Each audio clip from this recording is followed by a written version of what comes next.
नमस्कार, दिन भर की बड़ी खबरों में आपका स्वागत है। मैं हूं दामिनी। इस बुलेटिन में आज बात होगी लोकसभा में पीएम मोदी के संबोधन की। बताएंगे कि अन्नदाता के आंदोलन में क्या रहा दिन भर का हाल। जानेंगे कि रेल यात्रियों के लिए क्या है अच्छी खबर। राजस्थान में क्यों बढ़ी बीजेपी की परेशानी। और बुलेटिन के आखिर में बात मोदी सरकार की निजीकरण नीति की। लेकिन तमाम बड़ी खबरों से पहले एक नजर सुर्खियों पर।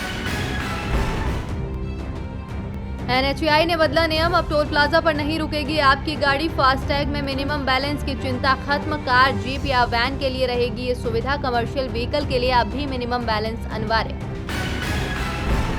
उत्तर प्रदेश बोर्ड परीक्षा की डेट शीट जारी। 24 अप्रैल से शुरू होंगी यूपी बोर्ड की परीक्षाएं। 10वीं की परीक्षाएं 10 मई और 12वीं की 12 मई तक होंगी। 56 लाख से ज्यादा स्टूडेंट्स होंगे शामिल। IPL से वीवो की विदाई हुई तय। दावेदारों में भारतीय कंपनी, जिसमें ड्रीम 11 और अन अकेडमी दौड़ में आगे। पिछले एडिशन में टाइटल प्रायोजक था ड्रीम 11। और एक बार फिर गिरावट के साथ बंद हुआ शेयर बाजार। सेंसेक्स 19.69 अंकों की गिरावट के साथ 51,309 पर हुआ बंद। वहीं निफ्टी में 2.80 अंकों की गिरावट के साथ 15,106 पर हुआ बंद। सुर्खियों के बाद बात आज की बड़ी खबर की। राज्यसभा के बाद आज लोकसभा में भी पीएम मोदी ने राष्ट्रपति के अभिभाषण पर धन्यवाद प्रस्ताव की चर्चा का जवाब दिया। अपने संबोधन में एक बार फिर पीएम मोदी ने आंदोलन जीवी शब्द को दोहराया, जिसके बाद विपक्षी पार्टियों ने जोरदार हंगामा किया। वहीं कांग्रेस ने सदन से वॉकआउट कर दिया। तो पीएम ने क्या कुछ कहा लोकसभा में, देखिए ये रिपोर्ट। प्रधानमंत्री कृषि बिल पर क्या बोलेंगे, सभी की नजरें इस पर टिकी थीं। राज्यसभा में तो प्रधानमंत्री ने आंदोलन करने वालों को आंदोलन जीवी तक कह दिया, लेकिन कृषि बिल को वापस लेने से उन्होंने साफ साफ इनकार कर दिया था। और आज लोकसभा में भी प्रधानमंत्री मोदी ने कृषि बिल को किसानों के फायदे का बताया। उन्होंने कहा कि जरूरी नहीं है कि जब मांगा जाए तभी कानून बनाया जाए। कानून जरूरत को देखते हुए बनाया गया है। ये कृषि सुधार का सिलसिला बहुत ही आवश्यक है, महत्वपूर्ण है और वर्षों से हमारा कृषि क्षेत्र जो दबाव महसूस कर रहा है उसके लिए हमने प्रयास किया है। कांग्रेस पर तंज कसते हुए प्रधानमंत्री ने कहा है कि सदन में जो चर्चा हुई, विशेषकर कांग्रेस के साथियों ने जो चर्चा की, उस पर कानून के कलर पर तो बहुत चर्चा हुई कि ब्लैक है कि व्हाइट है, लेकिन कानून में क्या कमी है इस पर चर्चा नहीं की। इस बीच कांग्रेस के सदस्यों ने कृषि बिल को वापस लेने की मांग एक बार फिर पूरी ताकत से उठाई। प्रधानमंत्री के भाषण के बीच कांग्रेस के सदस्यों ने जमकर हंगामा भी किया। लोकसभा में कानून वापस लो के नारे भी लगे, लेकिन जब प्रधानमंत्री मोदी कानून के फायदे बताने लगे तो कांग्रेस के सदस्यों ने लोकसभा से वॉकआउट कर दिया। प्रधानमंत्री ने साफ कर दिया कि कानून किसानों के फायदे में है। कुछ जगह भले ही इसका लाभ कम हो या ना भी हो, लेकिन देश के अधिकांश किसानों को इसका लाभ है। यानी साफ है कि सरकार कृषि कानून वापस नहीं लेगी। लोकसभा में जहां पीएम मोदी ने अपने संबोधन में नए कृषि कानून के विरोध में आंदोलन कर रहे अन्नदाताओं को आंदोलन जीवी बताया, तो वहीं अन्नदाता भी अपने आंदोलन को तेज करने की रणनीति बना रहे हैं, जिसके मद्देनजर अन्नदाताओं ने आज यूपी, राजस्थान और हरियाणा में महापंचायत की। तो और क्या कुछ रहा अन्नदाताओं के आंदोलन का हाल, देखिए इस रिपोर्ट में। अन्नदाता अपनी मांग उठा रहे हैं तो सरकार अनदेखा कर रही है। अन्नदाता आवाज उठा रहे हैं लेकिन सरकार सुनने को तैयार नहीं। और दिल्ली के बॉर्डर को छावनी में तब्दील कर दिया गया। अन्नदाता सोशल मीडिया का सहारा लेते हैं तो सरकार इंटरनेट की सेवा बंद कर देती है। अन्नदाताओं की मांग है नए कृषि कानून रद्द किए जाएं और MSP पर फसल खरीद की गारंटी दी जाए, लेकिन सरकार सिर्फ दावा कर रही है कि MSP थी, MSP है और MSP रहेगा, लेकिन इसकी गारंटी वाला कानून बनाने को वो तैयार नहीं। अब ऐसे में सवाल ये उठता है कि सरकार जब MSP होने की बात कह रही है तो उसे लिखित में देने को क्यों नहीं है तैयार। इसी कश्मकश में दिल्ली की सीमाओं में इन दिनों अन्नदाताओं का हुजूम उमड़ा है। इसके मद्देनजर अन्नदाताओं ने अब आंदोलन को और तेज करने की तैयारी बनाई है। अन्नदाताओं ने आज उत्तर प्रदेश, हरियाणा और राजस्थान में खाप पंचायत का आयोजन किया। वहीं दूसरी ओर सरकार अन्नदाताओं की मांग को मानने के बजाय ट्विटर पर उठ रही उनकी आवाजों को भी दबाने की कोशिश कर रही है, जिसके मद्देनजर सरकार ने करीब 500 से अधिक ट्विटर अकाउंट डिलीट करवाए। ऐसे में विपक्ष भी लगातार अन्नदाताओं के समर्थन में आवाज उठा रहा है, लेकिन सरकार पर इसका कोई असर नहीं दिख रहा। अब ऐसे में सवाल उठता है कि आखिर अन्नदाताओं का यह आंदोलन और कितने समय तक चलने वाला है। अन्नदाताओं की मांग भले ही सरकार पूरी नहीं कर रही, लेकिन रेल सेवा को पूरी तरह से शुरू करने की मांग जरूर सरकार मानती दिख रही है। दरअसल महामारी के कारण पिछले साल केंद्र सरकार ने सभी ट्रेनों को भी बंद कर दिया था, जिसके बाद कुछ ट्रेनों का संचालन शुरू हुआ, लेकिन आम आदमियों की जेब पर बोझ बढ़ रहा है। मगर अब रेलवे ने एक अच्छी खबर दी है। तो क्या है अच्छी खबर, देखिए ये रिपोर्ट। पिछले साल महामारी के कारण रेलवे ने सभी ट्रेनों को बंद कर दिया था। केवल कुछ स्पेशल ट्रेनें चलाई जा रही थीं, जिस कारण आम जनता को खासा परेशानियों का सामना करना पड़ा। महामारी के समय शुरू की गई स्पेशल ट्रेनों का किराया आम लोगों पर भारी पड़ रहा था, लेकिन अब रेलवे की ओर से यात्रियों की ये परेशानी खत्म करने की कोशिश की जा रही है। माना जा रहा है कि जल्द ही सवारी ट्रेनों का परिचालन शुरू होगा। रेलवे मार्च 2020 की तरह ही सभी एक्सप्रेस और पैसेंजर ट्रेनों का सामान्य परिचालन शुरू करने की तैयारी में जुट गया है। रेलवे ने सभी एक्सप्रेस, मेमो, डेमो और अन्य लोकल पैसेंजर ट्रेनों को फिर से पटरी पर लाने के लिए अगले महीने यानी मार्च तक की तैयारी रखी है। अगर सब ठीक रहा तो जल्द ही सभी एक्सप्रेस और पैसेंजर ट्रेनें पहले की तरह चलने लगेगी। पूर्व मध्य रेलवे के जीएम ललित चंद्र त्रिवेदी ने बताया कि इसके लिए रेलवे बोर्ड को प्रस्ताव भेज दिया गया है और जल्द ही इस पर मंजूरी भी मिल जाने की उम्मीद है। जीएम ललित चंद्र त्रिवेदी ने बताया कि तमाम रेल मंडलों को प्रस्ताव भेजकर सभी ट्रेनों को चलाने की अनुमति मांगी गई है। आपको बता दें कि देश में अभी कुल 215 मेल एक्सप्रेस स्पेशल ट्रेनें चलाई जा रही हैं। इसके साथ ही 39 सवारी गाड़ियों का भी परिचालन शुरू किया गया है, लेकिन इसके बावजूद यात्रियों को काफी परेशानियों का सामना करना पड़ रहा है। आम जनता की परेशानियां तो अब शायद कम हो जाएंगी। वैसे परेशानियों का सामना तो राजस्थान में बीजेपी को भी करना पड़ रहा है। राज्य की बीजेपी में गुटबाजी की वजह से सियासी सरगर्मियां तेज हो गई हैं। बीजेपी में वसुंधरा राजे और प्रदेशाध्यक्ष सतीश पूनिया गुट में मोर्चाबंदी तेज हो गई है। तो आखिर क्या है पूरा मामला, देखिए ये रिपोर्ट।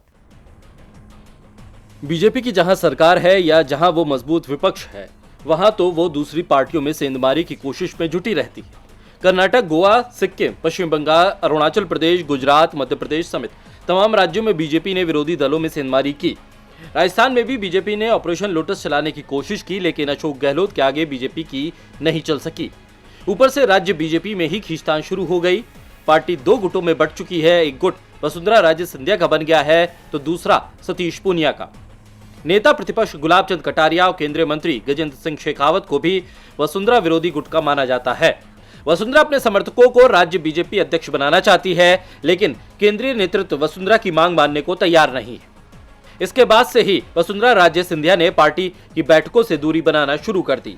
मंगलवार को जयपुर में विधायक दल की बैठक में भी ये सरगर्मियां साफ तौर पर दिखाई दी, क्योंकि इस बैठक में भी वसुंधरा राजे शामिल नहीं हुई। बैठक में वसुंधरा गुट के नेताओं ने आरोप लगाया कि राजस्थान में स्थानीय निकाय चुनाव में पूर्व मुख्यमंत्री की अनदेखी के चलते पार्टी को हार मिली। वसुंधरा समर्थकों ने दावा किया कि राजस्थान में बीजेपी में वसुंधरा के मुकाबले कोई नेता नहीं है। यदि उनकी राय को प्रमुखता नहीं दी तो पार्टी को भविष्य में भी जीत मिलना मुश्किल है। दूसरी ओर बीजेपी के प्रदेश अध्यक्ष सतीश पूनिया ने राजे गुट की कोशिशों को सियासी खेल बताया। राजस्थान में हाल ही में हुए 90 निकायों के चुनाव में कांग्रेस ने 48 निकायों पर कब्जा जमाया, जबकि बीजेपी महज 37 निकायों पर ही जीत दर्ज कर पाई। जबकि 5 साल पहले बीजेपी के पास 90 में से 60 निकाय थे। बीजेपी की हार के पीछे पार्टी की गुटबाजी को ही माना जा रहा है। गुटबाजी रोकने के लिए पार्टी हाईकमान ने समन्वय समिति भी गठित की, लेकिन वसुंधरा राजे अभी तक इस समिति की बैठक में शामिल नहीं हुई है। इसके बाद से बीजेपी के लिए परेशानी बढ़ती दिख रही है। राजस्थान में बीजेपी की दरार कैसे भरेगी ये तो वक्त बताएगा, लेकिन इस वक्त तो बीजेपी को झुकाया है नीतीश कुमार ने। बिहार में बीजेपी की तमाम कोशिशों के बावजूद फैसला वो ही हुआ जो नीतीश कुमार चाहते थे। तो क्यों अड़े नीतीश और क्यों झुकी बीजेपी, देखिए हमारी ये रिपोर्ट। बिहार में 2.5 महीने बाद नीतीश सरकार के मंत्रिमंडल का विस्तार हो गया। मंत्रिमंडल विस्तार से पहले बीजेपी और जेडीयू के बीच तनातनी की खबरें आती रहीं। मंत्रिमंडल विस्तार में देरी के लिए जेडीयू बीजेपी को जिम्मेदार मान रही थी तो बीजेपी जेडीयू को, लेकिन मामला फंसा था हिस्सेदारी को लेकर। बीजेपी विधानसभा चुनावों के परिणामों को आधार बना रही थी, लेकिन नीतीश सीट बंटवारे के आधार पर मंत्रिमंडल का बंटवारा करने पर अड़े थे। विधानसभा चुनावों में जेडीयू 115 सीटों पर लड़ी थी, जबकि बीजेपी 110 सीटों पर। चुनावों में जेडीयू को 43 और बीजेपी को 74 सीटों पर जीत मिली थी और इसे ही आधार बनाकर बीजेपी अधिक से अधिक मंत्री पद पर दावा कर रही थी। मंत्रिमंडल में बीजेपी 64 और 36 के अनुपात में बंटवारे पर जोर दे रही थी, जबकि नीतीश 50-50 पर। विभागों में भी नीतीश कुमार बराबरी की बात कर रहे थे और नीतीश कुमार की ही चली। मंत्रिमंडल विस्तार के बाद जेडीयू के अब सीएम सहित 13 मंत्री हो गए हैं, जबकि बीजेपी के 16 मंत्री हैं। मंत्रालयों में जेडीयू के पास 20 और बीजेपी के हिस्से 21 विभाग आए हैं। जेडीयू को केंद्रीय मंत्रिमंडल में 2 सीटें भी दी जाएंगी। पश्चिम बंगाल सहित 4 राज्य व केंद्र शासित प्रदेश पुदुचेरी में चुनावों के बाद केंद्रीय मंत्रिमंडल का विस्तार हो सकता है। जिसमें जेडीयू को हिस्सेदारी दी जा सकती है। जेडीयू को एक कैबिनेट और एक राज्य मंत्री पद दिया जा सकता है। बिहार मंत्रिमंडल विस्तार के बाद अब एनडीए को राहत महसूस हो रही है, लेकिन असम में परेशानियां शुरू हो चुकी हैं क्योंकि यहां कभी भी विधानसभा चुनाव हो सकते हैं। बीजेपी सत्ता बरकरार रखने की चुनौती से जूझ रही है तो कांग्रेस बड़ा गठबंधन तैयार करने की कोशिश में जुटी है। पार्टी ने यहां 6 दलों का महागठबंधन बनाया, लेकिन इन चुनावों से पहले ही महागठबंधन में रार छिड़ गई है। तो क्यों मुश्किल में दिख रहा है कांग्रेस का गठबंधन, देखिए ये रिपोर्ट। असम में चुनाव की तैयारियां पूरी हो चुकी हैं। इंतजार है कि कब चुनाव आयोग राज्य में विधानसभा चुनावों की तारीखों का ऐलान कर सकता है। राज्य में बीजेपी के नेतृत्व वाले एनडीए और कांग्रेस के नेतृत्व वाले महागठबंधन के बीच टक्कर तय मानी जा रही है।